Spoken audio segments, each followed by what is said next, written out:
Televisi pemerintah Iran pada hari Rabu menyiarkan rekaman yang menunjukkan Korps Garda Revolusi Islam Iran meluncurkan rudal dan drone. Ini adalah bagian dari gelombang ke-18 operasi True Promise 4 yang sedang berlangsung terhadap target AS Israel di seluruh wilayah. Peluncuran gelombang ke-18 operasi True Promise 4 terhadap Zionis Israel terjadi sejak Rabu malam. Di langit Tel Aviv terlihat rudal Iran berterbangan di atas gedung. Kondisi keamanan di Tel Aviv dan wilayah sekitarnya dilaporkan sangat tegang dan siaga 1. Hal ini terjadi setelah gelombang serangan rudal balistik dari Iran menghantam pusat kota sejak akhir pekan yang memicu kerusakan infrastruktur dan jatuhnya korban jiwa. Tanggul Sungai Plumbon Semarang jebol sepanjang 30 meter. Akibatnya air bercampur lumpur menerjang pemukiman dan masjid yang berada di samping tanggul.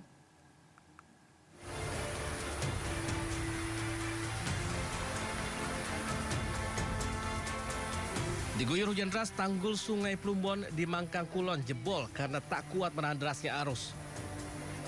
Jebolnya tanggul sepanjang 30 meter dengan ketinggian 2 meter itu menyebabkan banjir di permukiman warga yang bersebelahan dengan aliran sungai.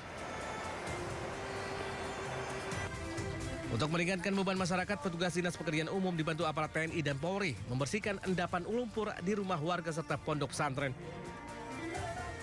Baru berapa menit langsung mendengar suara pun udah ini mau nutup pintu pun nggak mampu, air masuk sampai dalam rumah segini. Ini motor semua tenggelam semua itu. Selain penanganan darurat, Dinas Pekerjaan Umum bersama instansi terkait juga akan membersihkan alur sungai dari tanaman keras yang berpotensi merusak konstruksi tanggul dan normalisasi sungai pada awal tahun depan. Dari Semarang, Jawa Tengah, Wisnuwardana Ayus melaporkan. 2 orang tewas tertimpa puluhan pohon dan tiang listrik tumbang di jalur Pantura Alas Roban, Kabupaten Batang, Jawa Tengah. Peristiwa dipicu hujan lebat disertai angin kencang yang menerjang wilayah tersebut.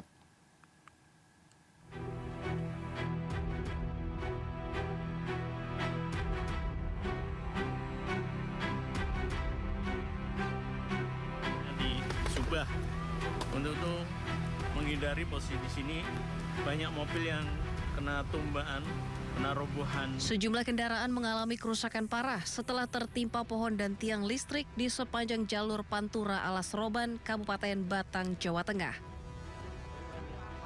Peristiwa ini terjadi saat hujan deras disertai angin kencang menerjang wilayah tersebut.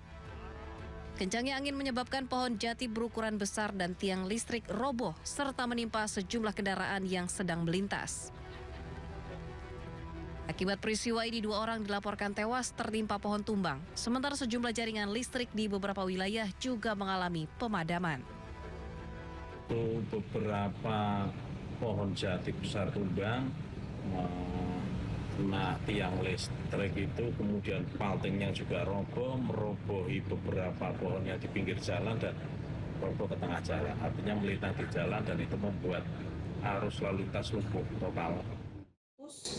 Ada 33 pohon tumbang dan 30 tiang listrik dan ada 2 korban jiwa meninggal dunia. Jalur Pantura Batang sempat lumpuh selama beberapa jam akibat proses evakuasi pohon tumbang dan perbaikan jaringan listrik. Dari Batang, Jawa Tengah, Suryono Soekarno, iNews melaporkan. Pemirsa, Presiden Prabowo mengundang pimpinan Ormas Islam dan sejumlah ulama ke istana untuk berbuka puasa. Pimpinan MUI, PBNU, Muhammadiyah tiba di Istana Kepresidenan Jakarta pada Kamis sore untuk menghadiri undangan buka puasa bersama yang digelar Presiden Prabowo Subianto. Sejumlah tokoh agama dan pimpinan ormas Islam lainnya juga diundang, termasuk mubalik serta pengasuh pondok pesantren besar yang memiliki jaringan luas di Indonesia. Mantan Wakil Presiden RI ke-10 dan 12 Yusuf Kala juga turut diundang dalam kapasitasnya sebagai Ketua Umum Dewan Masjid Indonesia. Kita buka puasa bareng Namanya acara Ramadan, para ulama diundang, MUI diundang, ya kita datang. Ya kalau undangannya buka puasa bersama, ini kan undangannya buka puasa bersama. Tapi bakal ada diskusi. Tentu. Ya soal BOP juga sama. Kalau kita minta ini tidak efektif ya keluar saja kan gitu. Demi menjaga tali silaturahmi dan kerukunan antar umat beragama, Kelenteng Hokswibio di Kabupaten Bojonegoro, Jawa Timur menggelar buka bersama. Ratusan warga muslim pun berbondong-bondong datang bersama dengan sanak keluarganya untuk berbuka puasa bersama.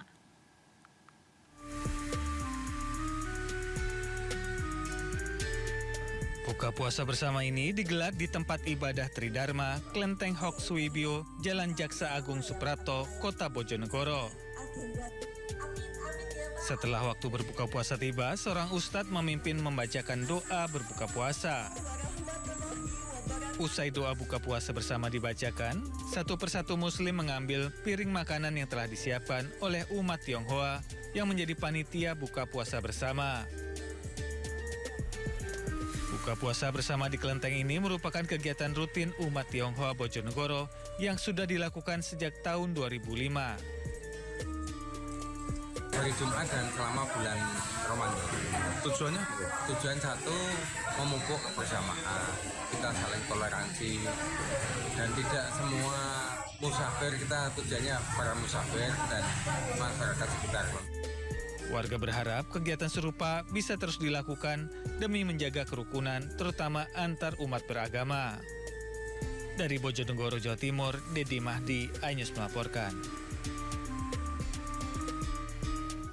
Pemirsa, setiap sore ribuan warga berburu takjil di lokasi wartakjil terbesar di Kota Semarang. Terdapat 50 tenda dengan ratusan varian takjil yang tersaji setiap harinya.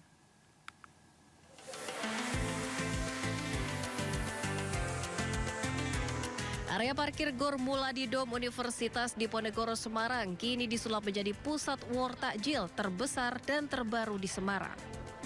Ribuan warga memadati lokasi ini untuk berburu hidangan berbuka puasa. Lokasi yang luas dan strategis menjadi alasan warga menjadikannya destinasi favorit ngabuburit sekaligus berburu takjil. Tak hanya mahasiswa, anak-anak hingga orang tua tumpah ruah di arena war takjil ini. Sebanyak 50 tenda makanan berjajar rapi menawarkan beragam varian takjil, mulai dari kolak, es buah, gorengan, aneka kue tradisional, hingga minuman segar kekinian. Seru, rame, supaya makanannya enak-enak juga seperti itu. Takjil variatif sih banyak, ada mungkin bisa makanan yang kayak tradisional, ada yang modern juga, kayak mungkin lasagna, terus juga nasi uduk macam-macam lah.